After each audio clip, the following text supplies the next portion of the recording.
High বন্ধুরা, এসপো সোমনাথ আবার চলে আসলো আরও একটা ভিডিও নিয়ে। অনেক জিনিসই আছে যেগুলো শুরুটা দেখলে পরে সত্যি মনে দাগ কেটে যায়। সেই রকমই এক প্যান্ডেল আজকে আপনাদের সামনে নিয়ে আসছি। সেই প্যান্ডেলটি প্রথমে শুরু অবস্থায় দেখেছিলাম, ভেবেছিলাম পরে এসে একবার দেখব। তো চলুন, উদ্বোধনের পরে সেটি কেন আবার নিয়ে আসলাম আপনাদের সামনে, সেটাই এই ভিডিওর মধ্যে রয়েছে। সত্যি তৈরি হওয়ার সময় যেরকম লাগছিল, তৈরি হয়ে যাওয়ার পরে সত্যি অপূর্ব সুন্দর লাগছে। পারলে আপনারা একবার ভিজিট করে নেবেন আর দেখে নেবেন এবছরের আরও একটি পুজো মণ্ডপ। সেটি কোথায় সেটি জানতে হলে পুরো ভিডিওটা সাথে থাকুন আর দেখতে থাকুন এসপো সোমনাথের পুজো পরিক্রমা।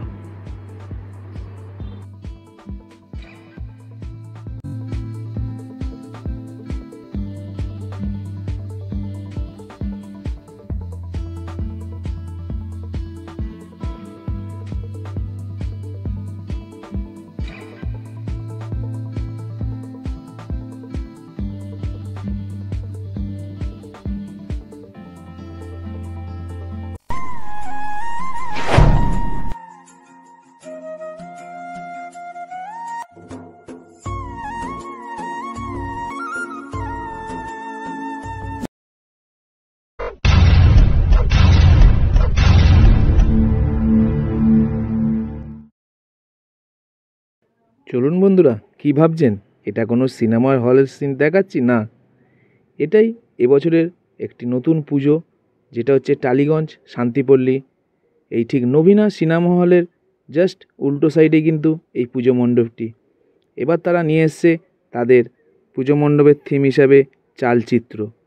চলুন, এই পুজো মণ্ডপটি আমি অনেক দিন আগে গেছিলাম, যখন সেটি তৈরি হচ্ছিল। তখনই মনের মধ্যে একটা দাগ কেটে গেছিলো।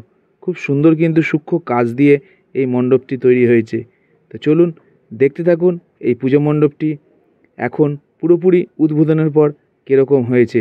আর কিভাবে যাবেন, নবীনা সিনেমা হল কলকাতার বুকে সবাই চেনেন, তার ঠিক অপোজিট সাইডেই হচ্ছে কিন্তু এই শান্তিপল্লীর পুজো মণ্ডপটি। টালিগঞ্জ ফাঁড়ি থেকে জাস্ট কয়েক মিনিট সামনের দিকে গেলেই সাউথ সিটির দিকে সামনেই পড়বে এই পুজো মণ্ডপটি।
তো বন্ধুরা, কেমন লাগলো টালিগঞ্জ শান্তিপল্লীর এই পুজো মণ্ডপটি?